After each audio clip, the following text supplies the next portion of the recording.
Eh bien, Culture 100 et or, épisode numéro 16, c'est parti avec une émission qui va être encore très riche ce soir parce qu'on va parler de foot et malheureusement, eh bien, deux défaites du Racing. Il va y avoir un débat, vous allez voir, tout le monde va s'entre-déchirer pour prendre la réponse et pour pouvoir discuter. On aura notre traditionnel quiz avec notre grand champion, vous allez voir, qui est présent.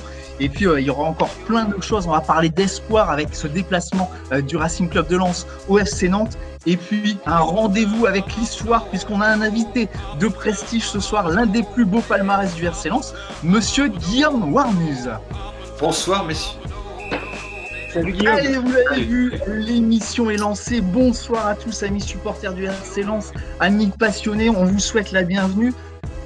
Avant ça, vous avez vu, il y a plein de monde qui est ce soir-là pour intervenir. Je vais vous les présenter autour de la table dans cette Dream Team. Le premier, notre Tintin reporter, avec ses petites mèches comme d'habitude, Monsieur Grégory Lallemand de La Voix du Nord, La Voix des Sports, c'est noté sur son maillot. Il y en a un, eh bien, les lettres E égale MC2 ont été prises directement dans son nom. Eh bien oui, c'est notre mathématicien, notre statisticien, Amaury de Monchaux. Bonsoir Amaury. Salut Sylvain, bonsoir à tous. Salut. Et puis, il y en a un, il est là, il va mettre de l'huile de coude dans cette mécanique de l'émission Culture 100 et or. Salut à toi, Antoine. Salut à tous, et allez, lance. Ah, forcément. Et puis, on en parlait tout à l'heure. Il a joué devant le mur jaune à Dortmund. Il a aussi voyagé. Il y a eu Monaco, il y a eu Marseille, il y a eu Arsenal. Mais surtout, il a joué au Racing Club de Lens. Imaginez, il a taclé Nicolas Anelka à Wembley à 30 mètres de ses buts. Il a levé la Coupe de la Ligue. Il a été champion de France. Il a été capitaine. Il a joué une demi-finale de Coupe d'Europe. Alors, la tonnerre d'applaudissements. Bonsoir, Guillaume Warmuz. Bonsoir, messieurs. Bonsoir à vous tous. Très content d'être là, de revoir ce beau maillot qui nous a fait tant vibrer et avec lequel j'ai tant vibré, j'ai tant donné. Voilà. Vraiment un plaisir de toujours revenir aux racines. Ah, bien, tu vas voir. Là, on va débattre beaucoup de l'actualité des derniers matchs et puis il y a une dernière partie avec toi. On va parler de ton actualité parce que tout le monde a lu la presse forcément hier. Donc, on a vu un petit article. Il va falloir qu'on revienne dessus. Et puis, ouais, on en a plein de questions. C'est plus cher, ça. Ah là. Ouais, t'es comme Giroud, tu c'est ça, tu fais de la pub, donc je fais comme toi. Bah oui, voilà, c'est ça. Bon, avant ça, on va parler football et vous avez vu, je suis un petit peu en forme, je vais refroidir tout le monde. Je vais jouer mon Pierluigi Collina, je vais mettre un carton rouge d'entrée, première minute de jeu. Que se passe-t-il au RC Lens? 2 matchs de défaite de suite. Monsieur Grégory Lallemand, expliquez-nous. Bah, expliquer, c'est un peu, c'est quand même des défaites qui ont deux gueules différentes, en vrai, franchement, parce que celle à Lyon était quand même relativement très bonne dans le contenu, notamment la deuxième période. Alors, on peut se poser la question de savoir si les Lyonnais sont pas ont pas commencé à lever le pied à 3-0 parce qu'il y a eu des occasions de 4-0, mais au-delà de ça, Lens a vraiment joué un match comme on l'avait vu faire depuis le début de la saison. C'était mercredi, j'allais dire à Gerland, non, à Groupama Stadium. Évidemment, voilà, c'était un match plutôt enthousiasmant. On a vu d'ailleurs les critiques générales autour de ce match étaient plutôt très positives par rapport à ce qu'avait proposé le Racing Club de Lens à Lyon, presque chez le leader. Ouais. Presque trop peut-être, parce que savoir si ça a eu un impact, en tout cas inconscient, sur ce qui allait arriver derrière contre Strasbourg. Peut-être que inconsciemment cette équipe elle s'est dit que ça devait le faire tranquillement contre le Racing Club de Strasbourg. Et puis ouais, une première mi-temps dans le brouillard dans tous les sens du terme, une deuxième un peu meilleure samedi, mais vraiment faut pas être difficile. Donc ouais, il y a eu 2 défaites qui ont vraiment pas du tout la même résonance, parce que celle de mercredi était attendue et en même temps Lens était pas loin d'aller chercher quelque chose, et celle de samedi par contre pose un peu plus question. Voilà. C'est peut-être samedi une des prestations qu'on retiendra le moins cette saison du Racing. C'est vrai qu'on a l'habitude depuis 6 mois de prendre plaisir en les regardant, et là on a l'impression que c'était un peu le coup de la panne. Ouais, c'est peut-être le coup de la panne, peut-être simplement aussi que cette équipe, c'est une équipe promue, elle a le droit aussi d'avoir des trous, ça semble assez logique. Le truc, c'est que comme elle nous a un peu, voilà, c'était Yuri Djorkaeff qui disait souvent, c'est compliqué de se contenter de pâté quand on a eu du caviar pendant des années. Je pense qu'on n'est pas loin de cette métaphore. Ouais, moi, dès qu'il faut parler bouffe, je suis là, hein, j'arrive toujours à en placer une. Mais non, ouais, voilà, donc je pense qu'il y avait un peu de ça. Il y a un peu de ça aussi autour de la déception qu'on ressent dans l'environnement lensois après le match de samedi, c'est parce que on n'était plus simplement habitué à voir cette équipe passer à côté de son match. Voilà. Moi, j'avais une question d'ailleurs à Guillaume. Je me souviens d'un match, je me souviens en 95-96, vous battez le PSG 3-1 à Bollaert après un énorme match. Il y a un but de Titi Camara, un but de Tony Vérel, un but de Jean-Guy Wallem, je crois, de la tête. Et juste après, vous recevez Guingamp pour être premier du championnat. Et je me souviens que toute la semaine, il y avait cette équipe. Partout tout le monde disait, Lens va être premier du championnat. C'était plus arrivé depuis des années en battant Guingamp samedi. Est-ce que tu penses que quand on fait un gros match contre une grosse équipe et que derrière on reçoit une équipe un peu moins prestigieuse, c'était le cas à l'époque quand vous avez reçu Guingamp qui était promu en D1, il peut y avoir une forme de déconcentration inconsciemment et de se dire en fait ça devrait le faire vu ce qu'on a su faire contre des très grands joueurs et là on a une équipe beaucoup plus à notre portée. Qu'est-ce que tu en penses toi? Ouais, alors c'est juste ce que tu dis, c'est-à-dire que quand tu joues un grand match, t'as beau te remettre dans les conditions mentales le mieux possible, le match d'après, 3 jours après, ça reste faut pas dire que l'équipe adverse elle est comment dire, elle est extrêmement négative, l'équipe qu'on va jouer, la deuxième équipe. Là, on parle de Guingamp, on parle de Strasbourg. Mais ce que je veux dire par là, c'est que les conditions d'un grand match, la Lyon, c'est quand même un ténor. Bon, à l'époque, voilà, ça a pu être le PSG, c'est toujours un événement. De jouer 3 jours après une équipe qui est quand même un peu inférieure au niveau physique, mental, sur le moment, en tout cas, il y a une forme, ça vient pas nécessairement je dirais, de l'équipe ou du manque de concentration où c'est volontaire, mais il y a cette décompression qui est de niveau, je dirais. C'est difficile de se remettre au même niveau mental de l'exigence de ce qu'on vient de jouer parce que l'adversaire c'est pas le même et c'est comme ça. Donc c'est vrai que c'est toujours un peu compliqué. Après c'est vrai, pour revenir rapidement sur ce que tu disais, c'est une équipe ils sont promus, donc voilà, on arrive, c'est l'hiver, donc c'est aussi ils ont le droit c'est pas simple quoi, ils arrivent quoi. Voilà. Ouais, et puis cette équipe de Strasbourg, on a tendance à oublier, même si elle avait débuté très mal le championnat, quand on voit offensivement à Jorque, Diallo, Thomasson dans l'animation, là pour faire des décalages, c'est une équipe qui était pas forcément à sa place aussi en début de saison. C'est vrai. C'est vrai que les deux dernières saisons, Strasbourg a fait quand même des belles choses. Donc eux aussi ont eu un trou, mais ils ont le droit de se refaire aussi. Et donc du coup, s'ils reviennent dans le même niveau, comme d'un seul coup le match. Si on compare les classements, évidemment, ça fait comme un couac, mais quand on regarde la valeur intrinsèque de ce qu'a fait Strasbourg depuis 3 ans, ils reviennent simplement à leur valeur. Ouais. Quoi. Alors, justement, en parlant de Strasbourg, tout à l'heure, j'ai vu Amaury tiquer un peu quand j'ai dit que la prestation de Lens face à Strasbourg est un peu décevante. Ouais. Alors, je te laisse rebondir, Amaury. Non, elle est forcément décevante. Là où je tiquais, c'est quand Greg parlait des armes offensives de Strasbourg. Parce que moi, j'aurais plus parlé des armes défensives quand même. Hein. On est quand même sur une équipe qui était d'abord venue là pour bien défendre et emmerder plutôt Lens qu'avoir son propre point de jeu. De l'aveu même du coach. Ouais, c'est vrai. Si, il a dit qu'il était venu pour embrouiller les circuits lensois. D'ailleurs, Thierry Lauré a dit qu'il s'était régalé en préparant ce match, qui est quand même pas rien, parce qu'il a dit, je me suis fait tous les matchs de Lens. Alors, c'est vrai que cette manière de flatter le Racing Club de Lens, c'est aussi une manière de communiquer en disant, en le plaçant forcément comme l'équipe favorite du match à chaque fois. Mais je pense qu'il y avait une vraie sincérité dans ce que disait Thierry Lauré.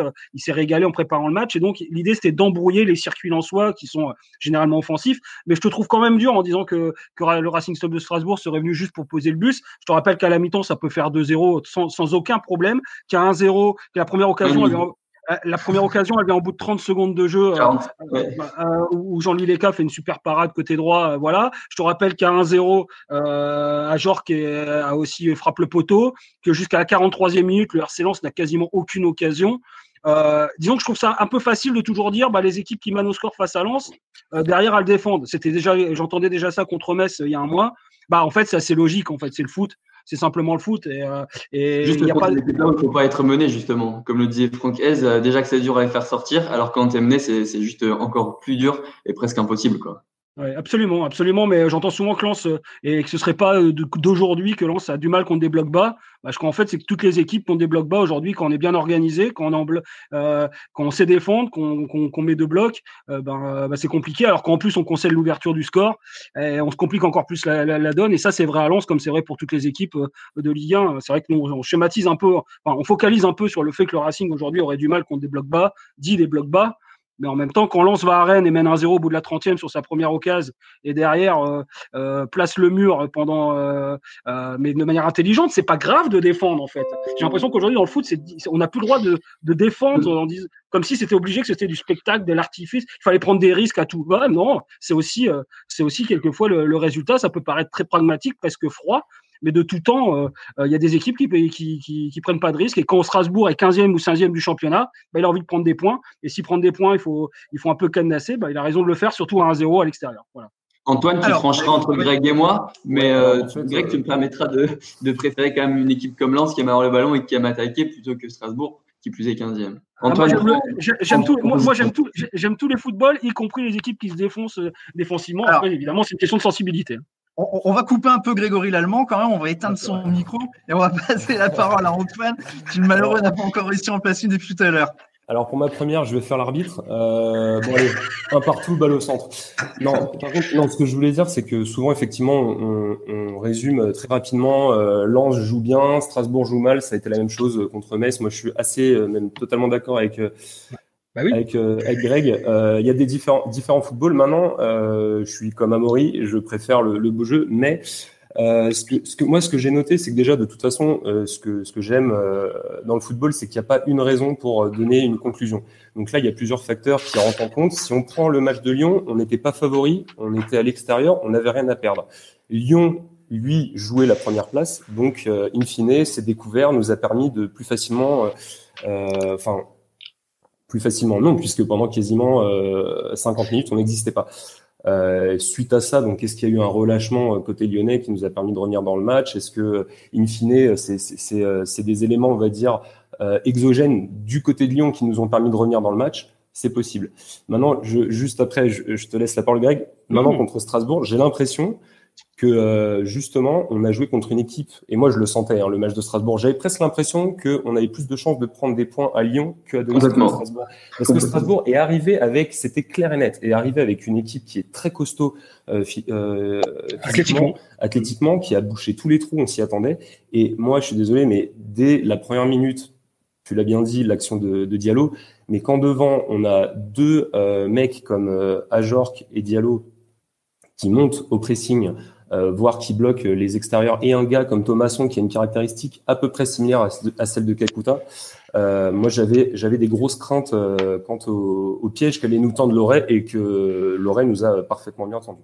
Ouais, et puis juste, j'ai l'impression aussi sur ces deux matchs, on a quand même tendu la joue avec des erreurs défensives qui ont quand même coûté des buts. C'est vrai qu'il y a l'impression, Sylvain. On se met des balles dans le pied sur les deux matchs, clairement. Surtout que sur les deux matchs, les deux premiers buts sont à peu près les mêmes, c'est-à-dire un décrochage dans l'axe, cette équipe de Lens qui sort, qui défend en attaquant, donc en avançant, donc on va pas lui en vouloir. Sauf que quand tu loupes ton interception comme Aïdara samedi, évidemment derrière ça part. C'était pareil mercredi sur le premier but de Memphis Depay. Donc voilà, moi je voulais Guillaume, on va te demander parce que toi tu connais bien mieux le football que nous, c'est le moins qu'on puisse dire. Moi, pour revenir sur cette idée, en tout cas ce débat un peu philosophique, on va dire, entre le foot défensif ou offensif, si c'est très schématique ce que je dis. Moi, je me souviens d'une de tes paroles, justement. C'était, alors, je fais un peu mon vieux combattant, mais c'était dans les années, au tout début, lorsque Lens était revenu en Ligue 1, en D1. Toi, tu venais d'arriver. Et je me souviens, quelques années après, tu avais dit, on a pris de l'expérience parce qu'il y a des matchs à Bollaert, notamment à Bollaert, où on avait surtout envie de gagner les matchs et que des fois, on se laissait porter par le public. Alors, c'était pas le cas samedi, évidemment, malheureusement, mais vous aviez perdu, je me souviens, un match contre Montpellier, alors que Montpellier était à 9. Vous avez réussi à perdre ce match en fin de rencontre parce que vous étiez guidé par l'idée d'attaquer. Est-ce que cette expérience-là, Lens doit aujourd'hui la garder? C'est-à-dire que des fois, on la sent un peu fofolle, en vrai. C'est beau, c'est bien, mais est-ce qu'il ne faut pas être parfois un peu plus pragmatique? Et c'est ce qui vous avait permis, vous, ensuite, de vraiment de faire des résultats, parfois, des fois, en étant plus dans le dur, mais en étant beaucoup plus en allant à l'essentiel. Est-ce que tu es d'accord avec ça? Ouais, c'est-à-dire que aujourd'hui on est passé le football dans lequel on était nous, c'était un autre football beaucoup plus tactique, beaucoup plus réducteur d'espace. Aujourd'hui on est passé à un football guardiolesque où on joue un peu à l'offensive et Lens en est un peu l'exemple entre guillemets. Ça joue plus haut, enfin en règle générale. On prend même par exemple le calcio dans les années 90, c'était très tactique, ça l'est encore, mais maintenant ça joue l'attaque, ça joue le pressing haut. Enfin voilà, ça s'est un peu généralisé. Et c'est vrai que dans cette généralité, maintenant, pratiquement, même la plus petite équipe qui ne joue plus comme ça est considérée comme moins que rien, quasiment. Bon. Alors tout ça, ça reste, c'est vraiment un beau débat. Hein. Franchement, le débat que vous avez, il est vraiment super. Pour ma part, je pense que c'est vrai que ces années-là restrictives où on est passé de la passe en 92 où le gardien on jouait pas et d'un seul coup on a commencé à jouer, et puis maintenant on joue carrément à l'opposé où il faut pratiquement qu'un seul défenseur et tout le monde devant. Il y a quand même un équilibre à trouver parce qu'il ne reste pas moins que il y a des dans un match, il y a des éléments et des événements, des tournants de match qui se cachent souvent dans des détails. Et ça, à force de vouloir uniquement faire que de l'attaque, conserver, jouer dans le dos, redoubler, jouer au sol, bon, très bien.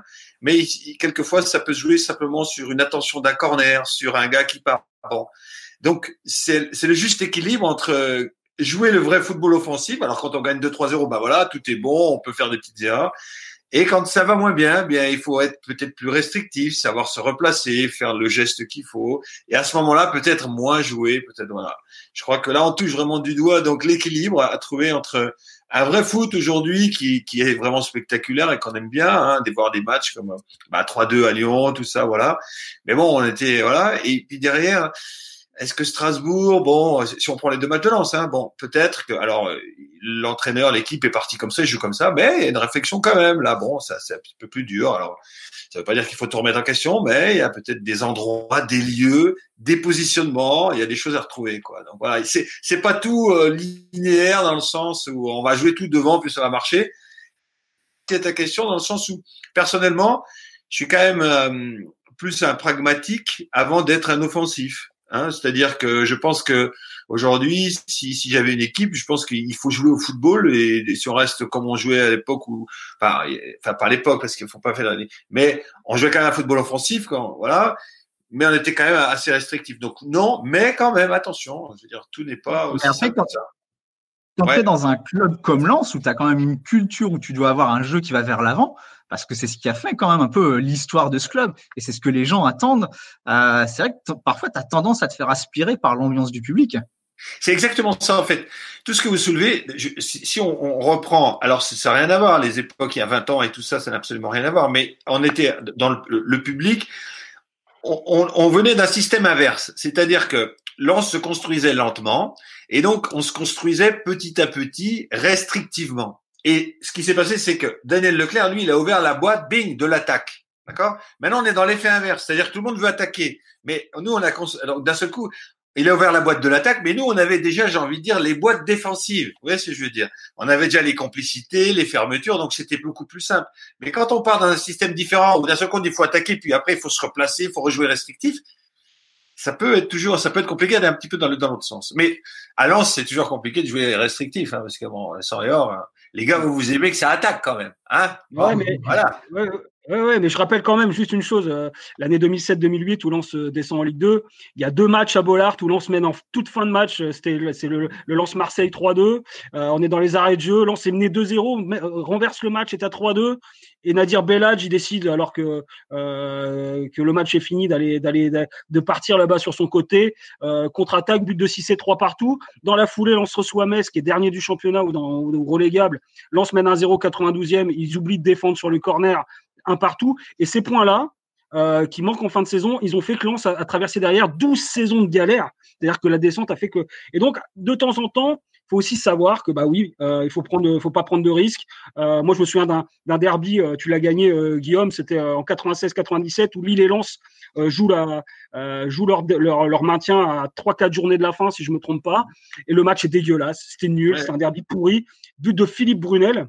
1-0, victoire de Lens qui se maintient, Lille descend, c'était vraiment nul, c'était 2 blocs qui voulaient pas prendre de risques, et ce même Philippe Brunel, sous Daniel Leclerc, il a joué des fois arrière gauche, notamment contre le PSG, pour un 3-0 à Bollaert. Donc je veux dire, de mêmes joueurs, selon la confiance, selon le classement, selon la période, et ben on peut avoir des choses très très différentes.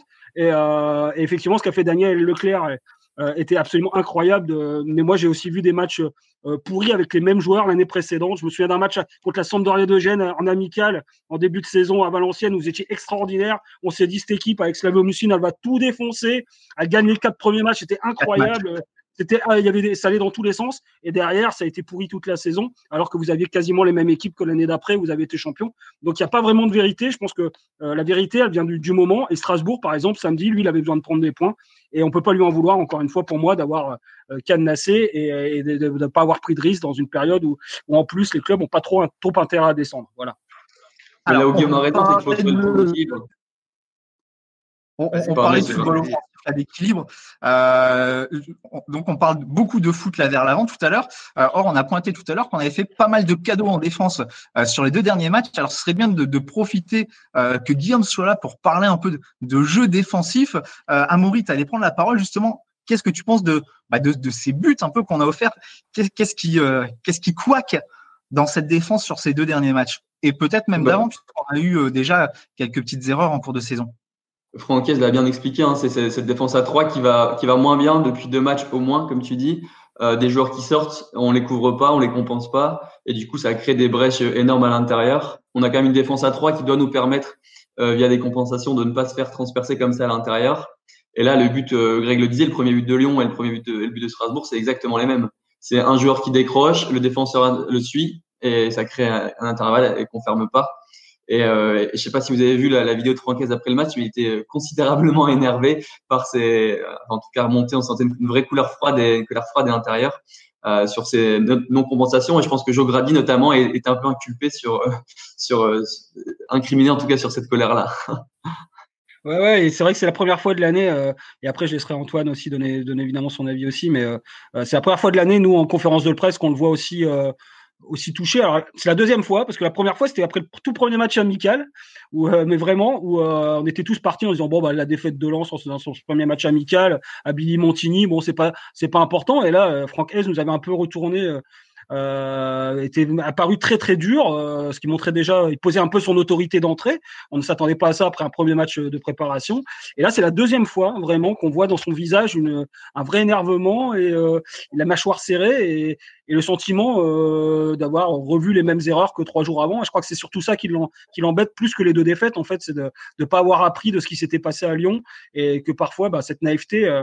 Elle a déjà été parfois coupable cette saison. Lens a perdu des points à Nice sur des relances pourries dans des matchs qu'il avait en main. Il a perdu des points à Nîmes aussi en ayant le match en main sur des erreurs un peu de placement. Et là, 2 fois en 3 jours, on l'a senti. Je pense que ça a dû un peu forcer et hausser le ton, en tout cas ces dernières heures à la Gaillette, parce que ça doit pas être le genre de Franck Hez, mais là on l'a senti, c'était visible en fait sur son sur son visage. Voilà. Comment tu analyses ça, toi, Antoine? En fait, oui, moi, ça m'a un peu rassuré, entre guillemets, de voir la réaction de Franck Hez immédiatement sur la première phrase qu'il prononce. On l'a vraiment senti, et je suis d'accord avec toi, Greg, c'est la première fois que je voyais et Amaury dans une réaction de Hez une vraie colère. Moi, il y a un point là qui a pas été abordé, je pense qu'il pourrait être intéressant aussi de considérer, c'est aussi l'inexpérience en fait de cette défense, puisque aujourd'hui, puis on en parle avec l'actualité récente du jour là de Loïc Badet. Loïc Badet, c'est quoi? C'est 20 matchs en pro aujourd'hui, et ce gars peut-être aussi. Je pense que Grady effectivement est potentiellement responsable sur le but strasbourgeois, mais peut-être qu'aussi un placement de Badet plus proche du demi-espace que doit couvrir Grady, peut-être que ça permet aussi de compenser une absence de joueurs. Aïdara, c'est un latéral gauche qui a été recentré en défenseur central gauche. Grady, c'est un joueur qui avait une saison en Ligue 1. Badet, c'est un tout jeune joueur, c'est encore un grand bébé encore. C'est un immense talent, mais c'est encore un joueur très inexpérimenté. Donc moi, je parle d'inexpérience. Fortes aussi, pour te rejoindre, Antoine. Oui, Fortes aussi. Et puis derrière ces joueurs-là, on a un Diallo qui a peut-être joué une saison. On a un Rado qui, ces 2 joueurs-là sont plus trop dans le coup, mais je trouve qu'on a une défense qui est extrêmement inexpérimentée. Et je rajouterais que à l'inexpérience individuelle peut s'ajouter aussi une inexpérience collective, puisque quand on a des défaillances derrière, ça veut pas dire que c'est les 3 de la ligne arrière qui sont incriminés. Il y a peut-être aussi Michelin. Il y a peut-être aussi Silla qui ont pas fait des bonnes compensations. Le milieu de terrain également. Enfin, pour moi, c'est tout un bloc qui est effectivement sur le match de Lyon et de Strasbourg, c'est complètement liquéfié sur 2-3 actions et ça nous coûte à chaque fois très très cher. Et comme vous l'avez très bien dit auparavant, on l'a vu à Nice. Et en fait, c'est quelque chose qui vient régulièrement cette saison. Mais moi, je suis un optimiste de nature et je pense que clairement cette équipe, elle va gagner en compétences à force de jouer, à force de faire ses erreurs. Et je pense que si on arrive à conserver, ça va être la grande question, ce trio défensif auquel s'ajoutera Medina, je pense qu'on aura quand même une très très belle défense à l'avenir. Maintenant, tu parlais d'expérience, on va laisser parler l'expérience maintenant de Guillaume. Système défensif à 3 centraux comme ça, j'ai pas souvenir toi de t'avoir vu à Lens jouer avec un système comme ça devant toi. Mais qu'est-ce que t'en penses? C'est une vraie bonne réflexion. On avait de grands débats entre nous avec Jean-Guy, Sico, voilà les anciens. On était assez contre la défense à 3 en fait. C'est-à-dire que si Daniel Leclerc avait voulu jouer à 3, on aurait joué à 3, c'était Michel. Hein. Ah bon? Donc, ouais, c'est quand même dire, si les entraîneurs décident de jouer à 3, on va pas dire non, on est contre. Mais le système à 3 c'est pas moins pire ou voilà, c'est juste que la des grandes difficultés du système à 3, c'est que c'est extrêmement tactique à gérer, c'est-à-dire que dans une idée purement offensive, évidemment, on gagne un joueur, mais dans l'aspect purement défensif, alors ça peut faire bloc, mais on est plus, en règle générale, naturellement sur des défenses à 4, ou avec la zone, les Anglais, voilà, à 4 derrière en zone, en coulisses, où on peut faire, au départ c'était des marquages avec un libéro, après on a de la zone mixte, on a de la zone pure, enfin voilà, comme on veut. C'est beaucoup plus, à mon sens, beaucoup plus pragmatique, et c'était beaucoup plus pragmatique que le système à 3 est très complexe, beaucoup plus complexe qu'il n'y paraît en fait.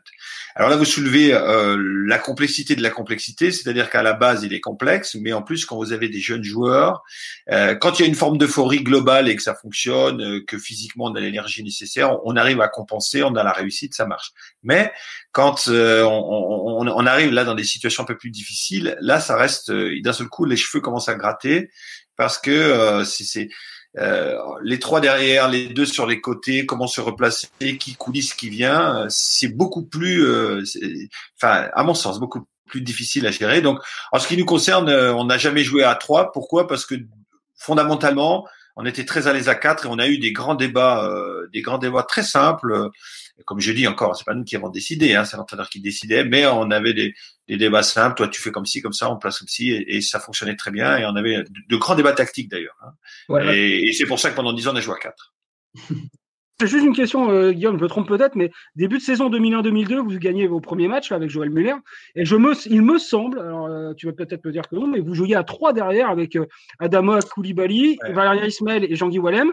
Ferdinand Coly qui était ou Charles-Édouard Corridon qui était dans le couloir et Stéphane Pédron à l'opposé avec Pape Sarr et Jocelyn Blanchard si je me trompe pas devant la défense. Comment ça se fait que malgré que ça, justement tu dis que c'est peut-être une question physique simplement, hein, mais est-ce qu'à un moment donné vous êtes vite repassé à 4 malgré que vous gagniez les matchs? Je me souviens vous aviez gagné les 4 premiers matchs plus derrière un match nul à Bollard contre Lille si je me trompe pas. Tout avait bien débuté dans ce système et derrière vous aviez basculé à 4. C'était quoi? C'était une réflexion parce que physiquement c'était compliqué? C'est très complexe. Après, hein, le jeu à 3, c'est une vraie ADN. Hein. Enfin, moi, c'est nouveau. Hein. Enfin, je veux dire, c'est nouveau. C'est Barcelone, c'est Cruyff, c'est bon. Je veux dire, le football depuis le départ est à 4. Nous l'oublions pas. Donc, c'est pas anodin, j'ai envie de dire. Et pour répondre à ta question. C'est vrai que ça a marché dans cette euphorie. Mais d'un seul coup, quand tu commences à perdre pied, tu as beaucoup moins de repères sur une défense à 3 ou à 4. Ça coulisse. Alors, certes, tu as l'impression que tu es 5. Enfin, c'est pas t'as l'impression, tu es 5. Mais il y a une forme de joueur en plus ou en moins. Enfin, voilà, c'est pas aussi simple que ça. C'est ça. Donc, il n'y a pas d'explication. Pardon? Ça change quoi pour un gardien? Ça change beaucoup de choses. Moi, ça m'a d'avoir ton latéral droit et ton défenseur droit qui coulisse et qui viennent et que derrière ça coulisse, là t'en as un de plus, t'en as un de moins, c'est pas la même mayonnaise quoi. Il faut réfléchir différemment. Ça veut pas dire que ça se fait pas, hein, mais quand t'as une habitude de jouer comme ça, je dis que c'est pas aussi simple que ça. Voilà. C'est les repères qui sont moins fixes en fait. Ouais, tu te mets une image tu fermes les yeux et tu vois tes 4 défenseurs, quoi. Tu vois, vous avez tous joué au foot, donc voilà, tu sais à peu près quand tu joues, comment tu joues à droite, machin, tac, tac. Bon, d'un seul coup, lui, il est le premier central, le deuxième central, t'es plus dans dans les mêmes formes de repères, quoi. Il y a une vraie sensibilité, quoi. Ouais. Alors, ce que je veux dire, c'est, tout est subjectif et relatif dans un certain domaine, mais en même temps, quand ça marche, bon, bah voilà, c'est génial, on gagne ça attaque. Mais, on revient sur nos périodes les plus compliquées. Ça discute. Ok, alors il y a Amaury qui avait levé le doigt très gentiment au fond de la classe. Moi, je voulais profiter en plus de la présence de Guillaume, mais aussi de vous. Je sais pas ce que vous en pensez, Sylvain, Greg et Antoine, sur les buts contre Lyon, de la part de responsabilité de Jean-Louis Léca, notamment sur le deuxième but et sur C'était le troisième. Le prochain débat. Ah, super, je te coupe sous le pied alors. Vas-y, attaque, je te laisse y aller. Moi, j'ai un vrai avis tranché, mais je sais pas si Guillaume, t'as pu voir les buts contre Lyon et ton opinion du coup sur les performances de Jean-Louis. Écoute, sur le deuxième but, je pense que le choix de vouloir boxer le ballon, bon, c'est son choix, mais il est malheureux parce que il boxe le ballon. Il boxe le ballon sur son pote, quoi. Donc on peut considérer qu'il n'y a pas danger immédiat. Et le fait de le boxer sur il n'y a pas danger immédiat en tant que tel. Il y a danger puisque le ballon il est dans les 5,50. Mais il y avait peut-être une autre décision à prendre, c'était possible. Je pense que là, il y a une vraie part de responsabilité propre, je dirais. Après, le premier, bon, il peut rien parce qu'il vient là, c'est dans l'axe. Ouais, non, le premier, il peut rien. Le dernier, c'est penalty. Ouais, le troisième, bon. Est-ce qu'il y a faute, toi? Est-ce que tu te souviens de la faute, Guillaume? Ouais. Je pense que ce qui se passe, c'est que c'est un peu confus et puis en fait il met la jambe et il y a comme un geste un peu de tacle, quoi. Il est un peu en retard, quoi. Je pense il y a vraiment contact, hein. Donc bon, alors si on prend objectivement, voilà, on va pas se raconter d'histoire. Bon, le premier il peut rien, voilà, il peut pas grand chose, hein, et voilà. Sur le deuxième, moyen responsabilité quand même, et puis bon, le troisième un peu malheureux parce que bon, il tacle, voilà. Donc bon, voilà. Donc, moi, je pense que le troisième, c'est vraiment la défense qui va mettre en alors, tu me demandes le gardien. Maintenant, si tu me demandes la défense, c'est 100% pour la défense. Hein. C'est des gardiens qui interviennent. Voilà. Corporatisme. Voilà. On sent la corporation des gardiens. Là. Voilà, c'est ça. Non, c'est vrai que sur le troisième, c'est un peu à l'image du premier, c'est un peu cafouilleux. Pour ça, on revient on va pas te remettre en question la défense à 3 et on va pas mettre des débats en disant il faut changer et tout ça. C'est pas ça que je dis. Hein. Mais je dis que vous voyez la complexité, c'est pas simple. Bon, après, même quand tu joues à 4, des fois c'est la panique. Hein. Mais c'est un peu à l'image du premier, voilà, un peu à l'image. C'est confus. Bon, après, Jean-Louis il met la jambe et il y a penalty, voilà. Bon. Ouais. On va faire intervenir Antoine un petit peu. Il y a un petit vent de remise en cause envers Jean-Louis Leca. Quel est ton avis, toi, là-dessus? Bah moi en fait j'avoue que je suis un grand défenseur de Jean-Louis Leca. Après effectivement son niveau, comme tout joueur, hein, il fait des erreurs, etc. Il n'est pas infaillible. Moi je trouve que c'est pas mal lié aussi à des fois aux sautes de concentration des défenses, hein, parce que on peut avoir un excellent gardien. On prend Rajkovic aujourd'hui à Reims. Bah, il n'est pas dans le même niveau de entre guillemets statistique, mais aussi il n'est pas dans la meilleure forme de sa carrière. Alors que l'année dernière, il était considéré comme un des 3 meilleurs gardiens de Ligue 1. Bon, Jean-Louis, pour moi, il apporte une expérience. Il a un jeu au pied qui est un des meilleurs de Ligue 1, qui est totalement compatible avec le jeu du RC Lens. Donc moi, je suis un grand supporter de Jean-Louis Leca. Après, oui, il fait des erreurs. Le but de Lyon, alors moi, je suis d'accord. Le premier et le troisième, c'est difficile de l'incriminer. Le deuxième, on peut en discuter. Et maintenant, c'est pareil. Le centre de Dubois, il est extrêmement dangereux. Il met une pression folle. Il choisit de boxer. Moi, personnellement, j'ai joué gardien de but peut-être 3 fois dans ma vie, dans un five ou sur un foot à 11, sur des face-à-face. Je pense que j'étais aussi inutile que les 2 poteaux du but.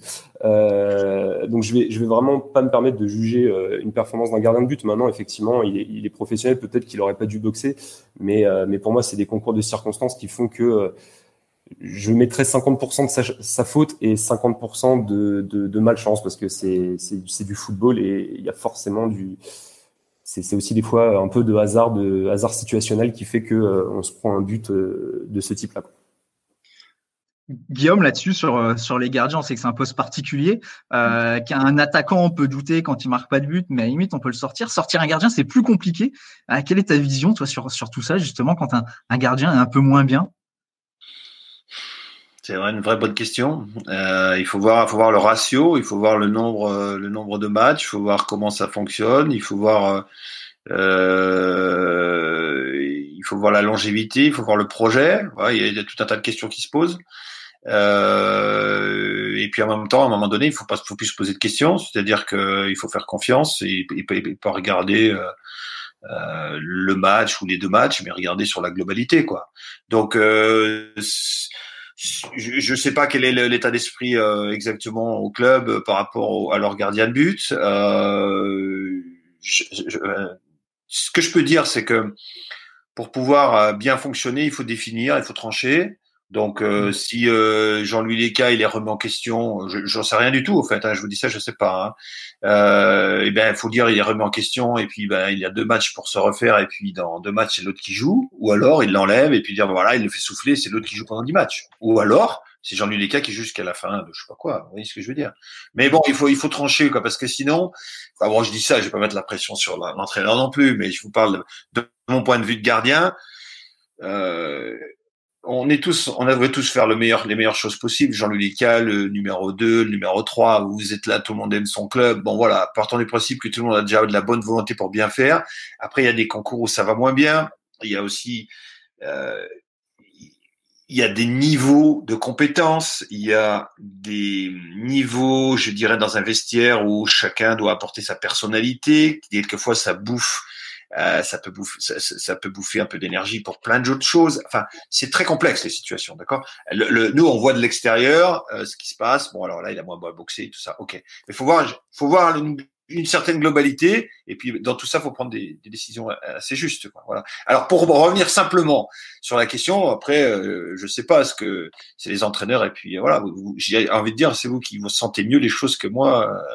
Dans le groupe et voilà. Sur ce que je peux dire là, bon, les 2 derniers matchs, je parlais de Jean-Louis, bon, mis à part là, il est un peu malheureux sur le 2e but, mais bon, le premier peut pas grand-chose, voilà, ça c'est pareil, bon voilà. Après, c'est pas décisif non plus, donc bon, ça m'est arrivé aussi, voilà.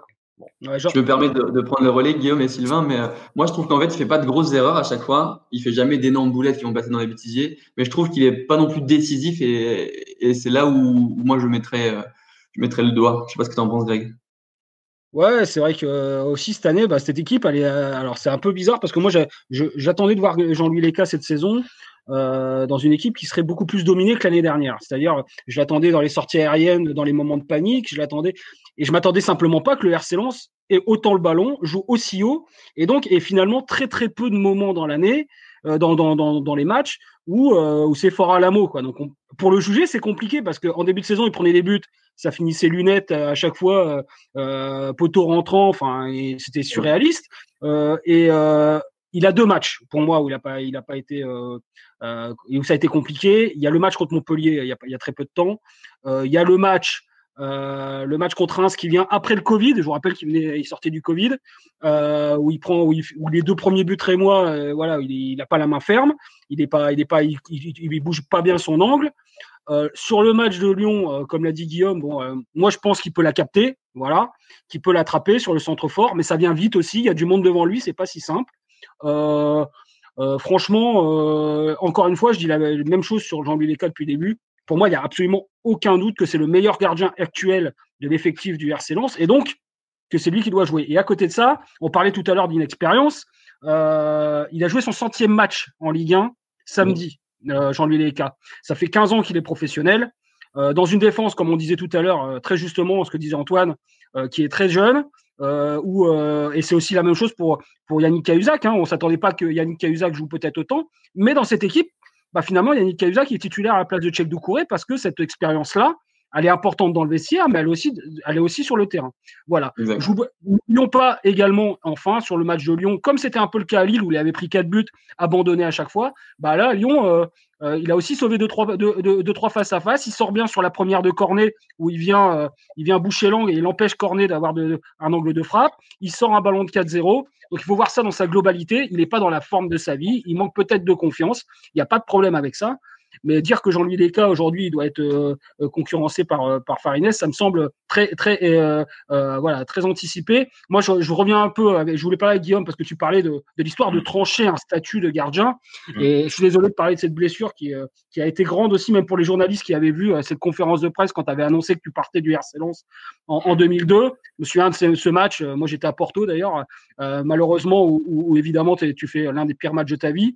Est-ce que justement derrière sentir que Charlie Tange était là, est-ce que tu n'as pas senti un soutien indéfectible au point où quelqu'un te dise écoute Guillaume, ça fait 10 ans que tu es là, que tu fais le boulot, c'est toi. Est-ce que c'est ça qui a aussi motivé le fait que tu partes en cours de saison à ce moment-là, par exemple? Là tu soulèves vraiment. C'est beaucoup plus compliqué. Alors, pour répondre à ta question, simplement, on claque pas la porte du RC Lens comme ça, sans des raisons profondes, qui sont un système dans lequel, on va pas rentrer dans les détails et puis sortir des vieilles guéguerres et des choses, mais Charles, je veux dire, Charles, c'est un garçon adorable. Simplement, il était là pour faire son boulot et mettre la pression, mais c'était pas ça le truc. Si je suis parti, c'est parce qu'à un moment donné, j'ai estimé que je faisais partie d'un système gagnant, puisqu'on gagnait, qui s'appelait le RC Lens. Et qui était en phase de déconstruction et que le projet dans lequel on nous emmenait allait nous déconstruire. Voilà, pour résumer. Donc, à un moment donné, quand c'est soit on rentre dans le rang ou alors on rentre pas dans le rang. Bon. Et jusqu'à présent, mes performances, elles ont été plutôt pas mal pendant 10 ans alors. Et là, c'est moi qui ai commencé à dérailler parce que un club il continue et toi, à un moment donné, tu dois t'arrêter parce que tu peux pas tout supporter tout seul. Voilà. Et c'est ce qui s'est passé, le match de Porto, les matchs de Marseille, ces choses-là, le Bayern et tout ça, j'ai commis des erreurs. Pourquoi? Parce que mentalement, physiquement, j'étais absolument pas dans la disposition à pouvoir jouer ces grands matchs de haut niveau, et j'étais dans des conflits, j'étais dans des choses qui étaient complètement je dirais disproportionnées par rapport à tout ça. Et pour répondre à ta question,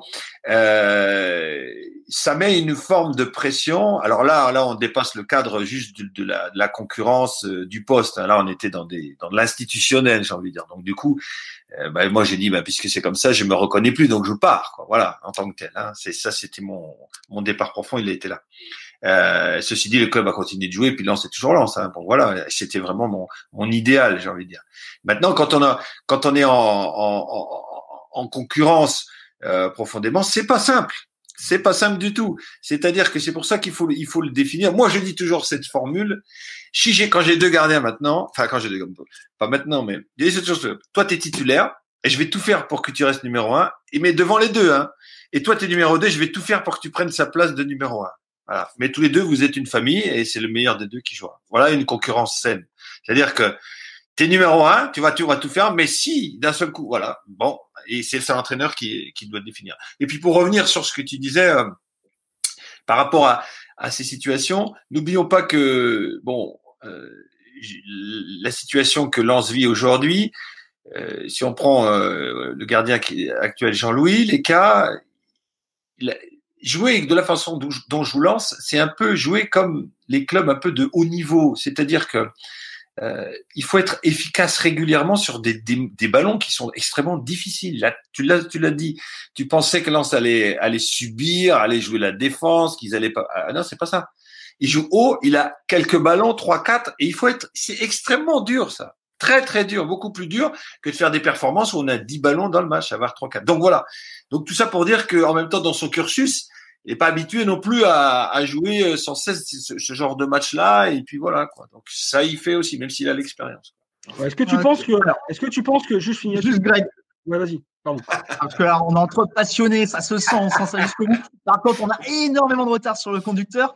On va parler 3 minutes d'actu avant de passer au quiz. La première actu, c'est ce qui s'est passé un peu sur les réseaux sociaux la semaine dernière avec ce jeune Thibaut, qui a l'habitude de faire ses vidéos, qui a finalement été invité par le Racing pour le match contre Strasbourg. Beaucoup de monde a pris sa défense. Là-dessus, on va écouter d'abord Antoine et Amaury laisser réagir sur cette vague de soutien envers lui. Moi, je pense que les soutiens, pour des cas de ce type-là, ils sont obligatoires. Donc, c'est très bien. Je pense que le club a été réactif. On n'a pas les détails, donc c'est un petit peu délicat de se prononcer de manière ferme. Mais en tout cas, bien sûr, Thibaut, on l'a tous soutenu. Je pense qu'on lui a tous envoyé un petit mot pour lui dire que il fallait qu'il reste comme il est. Et aujourd'hui, il faut répéter ce genre de message. Hein. C'est un passionné. Il faut qu'il reste comme il est, et j'espère qu'il le fera. Moi, je vais être très court. C'est juste l'illustration d'une période hyper compliquée qu'on vit avec l'avènement des réseaux sociaux et de la liberté que chacun a derrière un pseudonyme et non une vraie identité. C'est juste une triste illustration, et ça met quand même un peu de baume au cœur de voir le monde du foot qui fait front tous ensemble, des réactions qui vont jusqu'à Aymeric Laporte, j'ai vu. Donc voilà, ça fait du bruit, ça fait du bien de voir quand même qu'on reste un minimum solidaire en temps de grosse crise. Alors, l'autre actu, c'est le mercato avec un excellent papier ce matin de Richard Gott et de monsieur Grégory Lallemand. Alors, pour faire un petit peu le point sur le mercato, on a appris que Corissen était officiellement prêté à Annecy pour 6 mois avec option d'achat. Et puis, je vais laisser Greg succinctement nous faire le point sur ce mercato. Le point, je pense qu'il sera surtout, on l'a déjà dit, c'est une question il faut dégraisser pour la RC Lens. L'effectif était pléthorique et aussi économiquement, c'est pas rien, par exemple, de laisser partir Charles Bollier en prêt, de laisser partir à l'amiable Cyril Bayala, de voir Didier Després partir, parce que en ce moment, les clubs aussi économiquement ont besoin de dégraisser. On peut penser que ce sont des joueurs secondaires dans la hiérarchie, mais en fait, ils touchent aussi un salaire, et actuellement, il n'y a pas de petits bénéfices et de petites économies. Et puis, Franck Hez a toujours dit, dès le début de saison, a dit, moi, je veux 21 joueurs plus 3 gardiens. Et on était quand même à 3-4 au-dessus de la moyenne de ce qu'avait prévu Franck Hez, et que ça devenait compliqué simplement à gérer aussi au quotidien. C'est pas si simple d'avoir un groupe de quasiment 30 joueurs. Là, il reste quelques semaines avant la fin du mercato. Je pense qu'il y aura encore peut-être quelques départs, mais on va dire vraiment à la marge. Les gros dossiers, c'est Diallo et Radovanovic, évidemment, qui ne jouent pas et qui sont là et qui attendent un peu. Et je pense pas qu'il y aura vraiment d'arrivée au RC Lens, en tout cas, sauf grosse opportunité en toute fin de mercato. La vérité, c'est que les gens de Lens, franchement, surtout, travaillent déjà en vrai. Ils ont 2 plans, évidemment, mais le fait d'avoir 27 points, ça leur permet aussi de voir un peu plus loin que ce mercato-là. Et ce confort-là leur amène déjà à penser peut-être l'avenir. Et quand je dis l'avenir, c'est le mercato estival, qui lui, par contre, risque d'être un peu plus agité. On écrivait ce matin dans la Voix des Sports, du coup, et dans la Voix du Nord, que Tchèque Doucouré et Loïc Badet seraient très, très probablement partants. En tout cas, c'est la tendance du moment, et ça veut dire que il va falloir compenser ces éventuels départs. Donc voilà, donc c'est un mercato hivernal qui est surtout destiné à alléger l'effectif. Alors, messieurs, on siffle la fin de la première mi-temps en refermant cette courte page d'actu. Et voici, vous entendez le roulement de tambour juste derrière, notre traditionnel quiz. Alors, on va se replonger à une époque où Guillaume était toujours dans les buts du Racing Club de Lens. C'est le 18 décembre 2001, souvenez-vous, un centre venu de la droite de Eric Sikora, un ciseau de Antoine Sibierski. Monsieur Mickaël Landreau est battu, 3-0 pour le Racing Club de Lens. Alors on va faire tout doucement le tour de la table. Vous allez me ressortir chacun à votre tour un joueur du 11 de départ. Et on va commencer par Guillaume qui va nous sortir un joueur qui était titulaire. Et Guillaume, j'ai une bonne nouvelle, tu as le droit de te citer. Non, à un moment donné. J'étais dedans, hein, c'est ça, hein, j'étais là. Hein. Ouais, t'étais là. Bon, Sico. Alors, Sico, eh bien, titulaire. Antoine, à toi. Je vais dire Guillaume Vermuse. La triche. Jamais prise de risque. Jamais. Merci, t'as raison. T'es un mec, il faut jamais prendre de risque. Quand t'es sûr de toi, prends pas de risque. Ouais, non, mais c'est quand même fou, quoi. Amaury. Écoute, moi, je vais pas être beaucoup plus risqué. Je vais dire Antoine Sibierski. Bah oui. Monsieur Grégory Lallemand. Ah, mais là, vous mettez. C'est Il quand connaît même. l'équipe par cœur, il connaît même les remplaçants, les changements, il connaît les cartons jaunes, il connaît tout. Il sait tout. Je me souviens Le du nombre de buteur. spectateurs, il sait tout. Je me souviens du dernier buteur et je le salue, c'est un pote, c'est Mathieu Bûcher qui nous écoute en plus régulièrement, qui avait mis son seul but en pro, mais qui était rentré en cours de jeu, donc je vais pas le dire. Je veux dire, il y en a plein dans cette équipe-là. Je pense que Lamine Sako tire le penalty, marque le penalty, donc allez, Lamine Sako. Oui. Guillaume, à toi. Encore, il en faut encore. Ah bah il faut il faut tous. jusqu'à ce qu'il y ait des Il faut éliminatoires. Ah oui, d'accord. Et après on fait les 35 000. Après on fait les 35 000 spectateurs. 2001. Quoi? Qu'est-ce que t'as dit? Et après derrière on fait les 35 000 spectateurs un à un. Donc. Attends, parce que là du coup, c'est quoi? On est quoi? C'est. On est en décembre 2001. Donc alors Sico 2001, je suis pas entendu. Oh là, les gars, il fallait me dire qu'il fallait rafraîchir la mémoire. 2001. Jacek Bach. Jacek, il était là, non? Ah non, je dis une bêtise. Il arrive un mois après. Voilà. Allez. Bon bah alors tu vois déjà, je suis éliminé, mais je prends des risques en même temps. Ouais, c'est vrai. Antoine. Allez, Jean-Guy Valem. Oui. Ah oui, d'accord, c'est cette période-là. Ouais, ok, d'accord. Ismaël. Oui. Greg. Ouais, je vais tenter Jocelyn Blanchard. Oui, on continue. Antoine. Allez, je tenterai bien Charles-Édouard Corridon. Charles-Édouard Corridon, eh bien oui. On est pas mal, hein. Franchement, Amaury. Je vais tenter Stéphane Pedron. Ah oui, on continue. Encore C'est à deux moi, là titulaires. Ouais. Moi, j'irais Johan Lachor parce qu'il centre sur le but de Mathieu Bûcher. Eh, c'est bon, il nous manque un titulaire et seulement après on passera au remplaçant. Attention, là, la pression sur Antoine. Allez, Le j'ai dernier un du petit, 11. Un petit Daniel Dessa Moreira. Et non. Au revoir Antoine. Amaury. Bienvenue au club, Antoine, viens avec moi. Eh ben, écoute, moi, je vais tenter.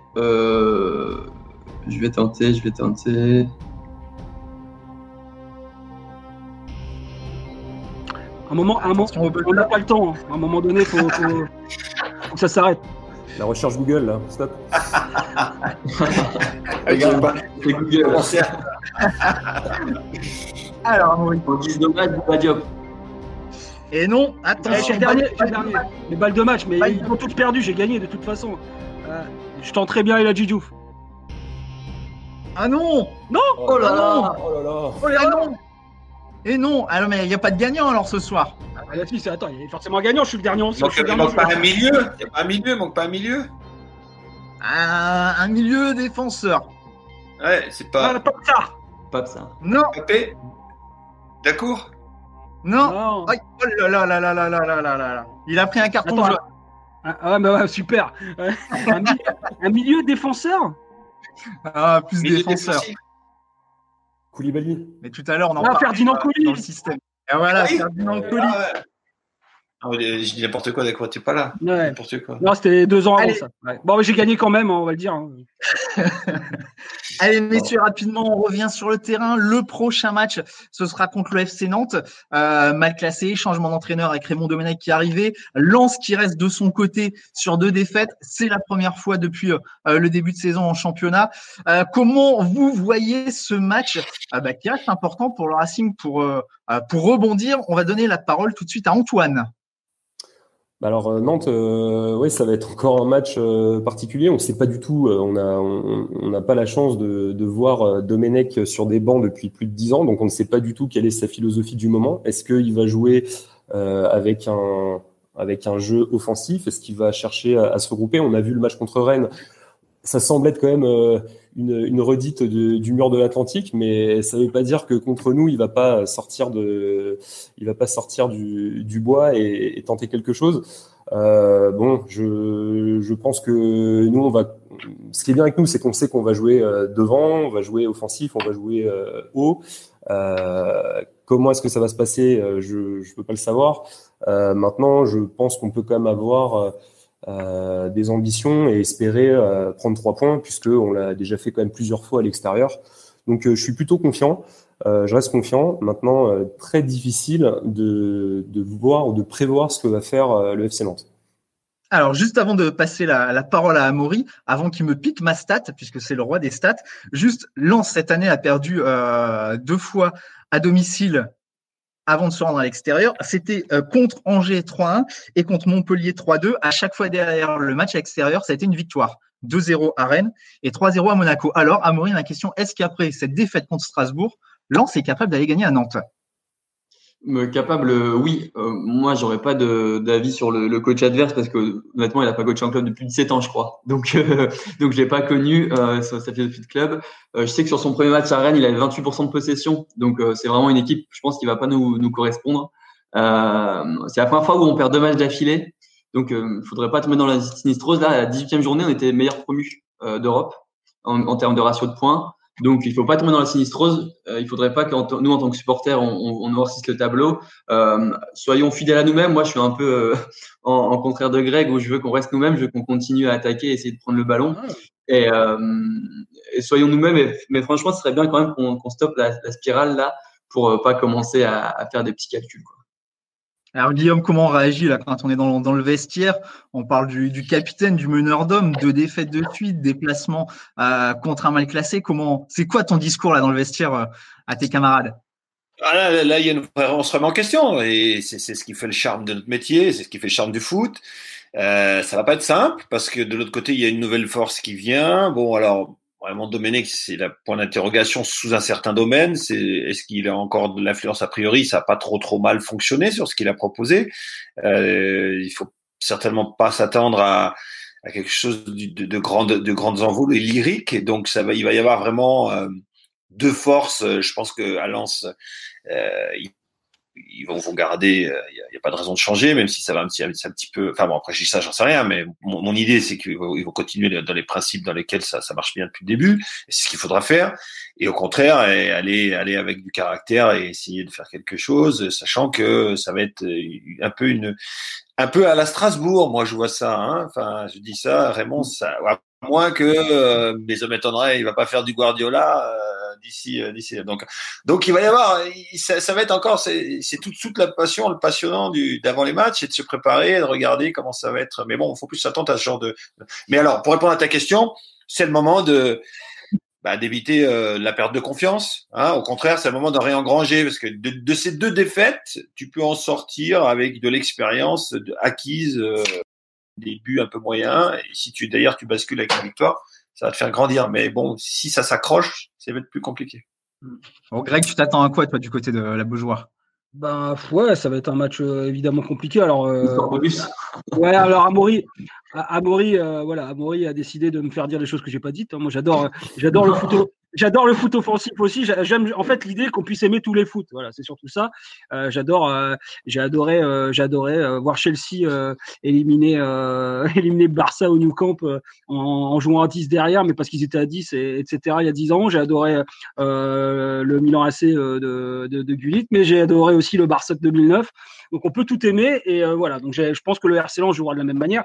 Juste l'importance de ce match, et c'est un peu la même problématique contre Strasbourg. En cas de victoire, Lens mettrait quand même le 17e à 13 points avec un match de plus à jouer qui sera à Marseille quelques jours après. Il faut pas trop tarder non plus à valider, à terminer. Je pense que ça va le faire, évidemment. Tous les voyants sont au vert. Mais 13 points sur le 17e, on rappelle que le 18e est barragiste et que le 19e et le 20e descendent. Ça commencera à compter. Donc c'est l'occasion de faire mal. Et puis surtout d'éviter, parce qu'il y a un déplacement à Marseille qui sera pas facile le mercredi suivant. Si tu viens perdre du côté du RC Lens dimanche et que derrière tu perds au Vélodrome, ça pourrait faire 4 défaites d'affilée. Et là, le doute pourrait commencer à s'immiscer vite fait, surtout qu'on connaît l'environnement lensois qui déteste. On l'a vu on le voit sur les réseaux sociaux depuis quelques jours. Dès qu'il y a une défaite, c'est un peu catastrophisme, mais aussi parce que ce club, il a une histoire un peu compliquée ces dernières décennies. Donc il y a la peur qui est toujours là. Donc aller prendre les 3 points à Nantes, c'est pas impossible et ça permettrait de rassurer tout le monde et je pense vraiment de faire un pas quasi décisif vers le maintien. Voilà. Après, en termes de confiance, ils n'ont pas gagné depuis 10 matchs à Nantes, donc ils sont pas beaucoup mieux que nous.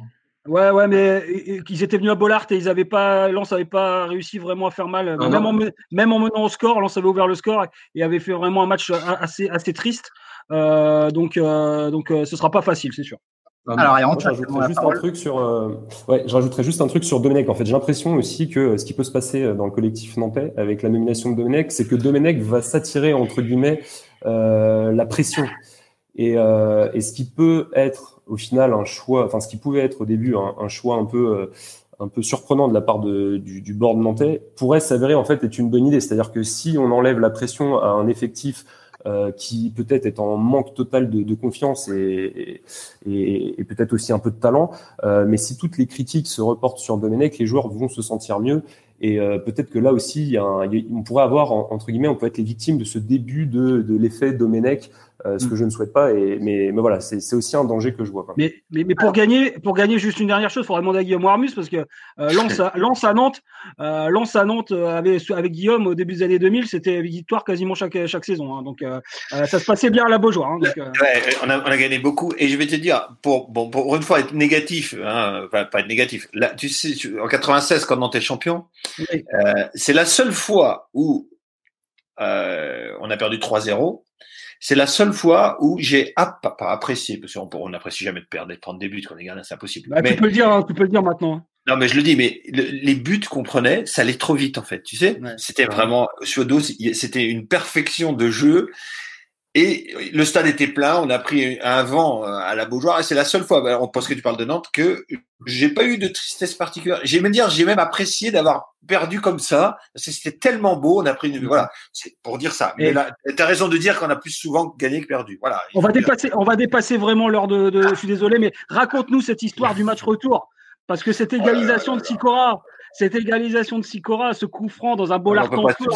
On peut pas tout dire après, ça va sortir et tout ça. Non. Enfin, on peut pas tout dire dans le sens. Mais explique-nous, donne-nous cette anecdote, dis-le, il y a prescription. Vite fait. Parce que mais non, on peut pas, là, il faut 2 heures pour tout expliquer. Non, simplement, c'était à la suite de ce match-là, je crois. Et on prend une raclée, mais magnifique. Ils méritent leur 3-0 et tout ça. Et je crois que c'était l'adjoint, je sais plus comment il s'appelait. Georgéo, peut-être? Georgéo, je crois. Il me semble, je sais plus si c'est lui ou pas, qui vient devant notre banc, c'était Patrice Berg, hein, et qui vient nous chambrer en dansant. Voilà. Et ça part de là, en fait. Donc là, on s'est dit, voilà, on n'oubliera pas le match retour, et on n'oubliera pas qu'ils sont venus danser, voilà. Et donc, on s'est préparé mentalement à ce que Nantes ne gagne pas. Ils n'ont pas gagné.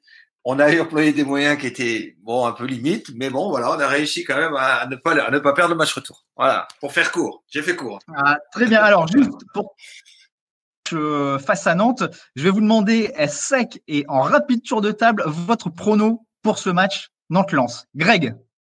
Un partout. Amaury. Un très frustrant 1-0. Guillaume. Bon, je vois bien match nul aussi, un partout. Et puis on va terminer par Antoine. Allez, 2-2. Bon, je me mouille un partout aussi. Allez, dernière page. On va quand même parler de notre invité, Guillaume. On a reçu plein de questions pour toi. Alors malheureusement, comme on a été passionné, qu'on a débordé sur plein de choses. On va pas pouvoir tout poser. On va en sélectionner quelques-unes. Et la première, tout le monde a vu cet article hier dans Le Parisien aujourd'hui en France. Et comme je disais tout à l'heure, tu étais gardien du temple. Et Le Parisien dit qu'aujourd'hui, tu es gardien de la foi. Raconte-nous ça. Si tu veux, c'est le concours de circonstances. C'est l'histoire de ma vie, quoi. Voilà. Je veux dire, à traverser un chemin de vie. Voilà, si tu lis bien l'article, à travers ma vie, c'est ma vie personnelle, ma vie de foi, ma vie de baptisé, voilà, et puis c'est mon après-carrière et puis mon choix personnel. Donc c'est plus des concours de circonstances qui font qu'aujourd'hui je me suis engagé dans ma vie purement intime et personnelle à servir les gens, à aider les personnes plus faibles en fin de vie. Voilà, c'est parce que mon épouse aussi voulait, et puis il y a un concours de circonstances là. Voilà, les aumôniers, l'aumônerie cherchaient quelqu'un, et puis je me dis pourquoi pas. Donc je me suis retrouvé dans cette formation, et puis du coup ça m'a plu et je me suis lancé. Voilà. Et en même temps, ça correspond aussi à ma personne, c'est-à-dire que c'est pas un fait qui n'y vient pas de moi. C'est simplement un choix qui se fait naturellement à travers ma vie de personne, ma construction intérieure, ma vie de foi, ma vie de baptisé, ma vie de catholique, voilà, tout simplement. Donc ça s'est su parce que bon, aujourd'hui on peut plus rien cacher. Mais si tu veux, c'est voilà, moi j'ai toujours été croyant, discrètement, mais bon, j'ai toujours été à la messe, je suis baptisé, voilà, ma famille est catholique. Et puis les circonstances se sont faites comme ça parce qu'à un moment donné, je me suis engagé de façon plus, je dirais, parce que j'ai plus le temps et puis de façon plus personnelle, quoi. Voilà. Mais c'est pas une reconversion en tant que telle, c'est-à-dire que ma reconversion c'est le football, j'aime le football, mais c'est ma vie intime et personnelle d'aider les autres dans ma vie de foi, quoi. Voilà. Donc du coup, c'est vrai que ça m'a assez surpris que le Parisien vienne prendre ça et mettre ça dans le. Mais bon, en même temps, écoute, c'est vrai, quoi. Donc voilà, quoi. Qui nous vient de Pierre Delroisse. Guillaume, quand tu es arrivé à Lens en provenance de Louan-Cuiseaux, avais-tu imaginé que tu puisses jouer dans la cour des grands avec le Racing et notamment devenir champion de France? Non, très sincèrement, je voulais être professionnel comme vous tous. Bon, c'est tombé sur moi. J'ai réussi. Je crois que la chose dont moi je suis le plus fier, c'est de pas avoir perdu ne serait-ce que quelques minutes ou quelques instants à m'égarer, à ne pas profiter, à savourer ce métier fantastique, d'avoir tout donné. Ça m'a coûté à Lens deux genoux, enfin non, un, voilà, qui d'ailleurs m'a fait, puisqu'on parlait de ma vie personnelle, il m'a fait découvrir plus de choses profondément. Mais derrière, je suis revenu, on a été champion, enfin voilà. J'espérais être pro, j'espérais comme beaucoup de gamins, voilà. Je pense qu'il y a les deux. C'est-à-dire que bon, après, on n'est pas tous pros, on n'a pas tous le talent, il faut aussi de la réussite, mais il y a aussi le travail, il y a aussi l'ambition, la compétence, enfin, il y a tout ça, quoi. Donc ça a largement dépassé ce que j'espérais. Ouais. Alors justement, tu parlais de ta blessure et de ton genou, une question de Simins qui demande comment as-tu vécu ta convalescence en 96-97 en assistant impuissant d'abord à un début de saison tonitruant, puis à une saison cauchemardesque? C'était l'horreur totale. J'ai jamais été blessé, je pouvais pas imaginer être blessé. Enfin voilà, le fait de me retrouver sur une civière, de voir que le gars il joue à ma place, de voir, enfin voilà, je veux dire, c'était terrible. Et alors non seulement ça, qu'il y en a un autre qui joue à ta place, ça c'est normal, hein, ça fait partie du jeu. Mais de voir que ton club, que tu défends, que t'aimes, voilà, qu'il est à la ramasse, que ça marche pas, c'était vraiment, c'était pour moi, c'était une double souffrance. D'abord la souffrance purement physique parce que j'avais une incertitude pour pouvoir revenir. Et puis la plus dure, c'était de voir les copains qui s'en sortaient pas, quoi. Donc ça, c'était vraiment un moment un des pires moments que j'ai vécu à Lens, avec mon départ de Porto. Ouais. La dernière saison, la dernière question pour les arrêts de jeu. On sait que tu as connu la sélection nationale au niveau des espoirs, 3 sélections en A-prime aussi. Quel est ton rapport avec l'équipe de France et est-ce qu'à un moment tu l'as eu dans un coin de ta tête? Ah oui, carrément. Oui, carrément. Si tu te souviens, à 97, quand je me blesse, 96, on est champion avec Lens. Bon, moi j'avais le premier match d'Aimé Jacquet sur le banc, c'est France-Tunisie à prime. Je suis avec Fabien Barthez et c'est moi qui joue. Et derrière, je me blesse et moi je pensais réellement faire partie. Alors on a fait partie puisqu'on faisait partie avec les Tizi des 5. Et voilà, mais il a choisi Lionel. Il avait dit voilà, je le prends les. Bon ben voilà, j'ai envie de dire il y a voilà Charbonnier, Barthez là-bas, tout va bien. Et très sincèrement, bon ben j'ai regardé la Coupe du Monde à Avion. Hein, dans ma maison, mais j'aurais préféré être au Stade de France avec les copains, quoi. Voilà. Mais j'ai pas de regret parce que le vrai regret, comme je te disais, c'est un regret que tu peux avoir dans le sens où si t'as pas tout fait ce que tu devais faire. j'ai envie de dire, qu'est-ce que j'aurais pu faire de plus que d'être champion et de faire la saison que j'ai fait en 98. Donc, c'est juste le choix d'Aimé Jacquet qui est le bon, puisqu'il prend les 3 gardiens, il est champion du monde. Donc, aucun regret. Je suis même fier de faire participer de cette génération. J'ai envie de dire d'égal à égal, avec laquelle, en 98, on est sur le toit de la France et que derrière, un mois après, la France est championne du monde. Donc, ça veut dire qu'on est aussi, on a notre part à l'édifice dans tout ça, quoi. Voilà.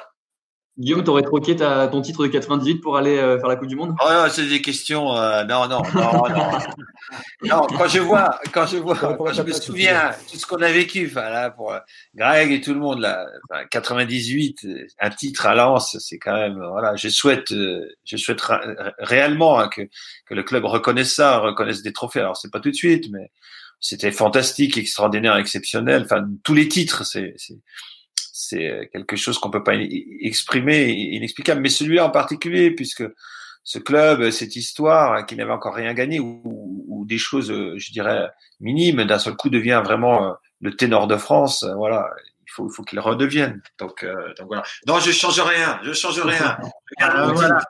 Voilà. Et ben, c'était superbe conclusion. Grand merci Guillaume d'avoir participé à l'émission avec nous. Tu as été au top. Tu reviens franchement quand tu veux, mais alors aucun problème, on aurait encore pu rester des heures. Juste, comme tu es là, on va parler aussi un petit peu très rapidement, on va le citer, l'Opéra du Peuple, qui est un livre écrit par Alexandre Tellier et que tu as préfacé. Donc voilà, on était obligé d'en parler puisque tu passes dans l'émission. Encore une fois, merci à toute l'équipe, merci à Antoine, merci à Amaury, merci à Greg et encore merci à toi, Guillaume, d'avoir participé à cette émission. Je pense qu'on a encore fait quelque chose de très bien. Merci à tous les auditeurs qui nous ont écoutés, qui vont écouter les podcasts, qui nous ont regardés sur Facebook. Demain, n'oubliez pas, vous allez retrouver le podcast sur Ocha, sur Twitter, sur Facebook, etc., et sur YouTube. On remercie aussi Thomas qui n'était pas là, mais que vous allez retrouver à la présentation lors de la prochaine émission. Et puis, une émission, ça se passe aussi avec les gens qui sont derrière. On a eu notre stagiaire Mathieu qui a préparé le questionnaire du quiz tout à l'heure. On le remercie. Et puis, il y a aussi Baptiste et Damien qui sont les hommes de l'ombre. Et sans eux, il n'y aurait pas d'émission. Donc, encore merci à tous de nous suivre. Et puis, on retrouve l'épisode 17 de Culture Sang et Or lundi prochain. En attendant, régalez-vous et bon match contre Nantes. À bientôt. Bye bye. Salut.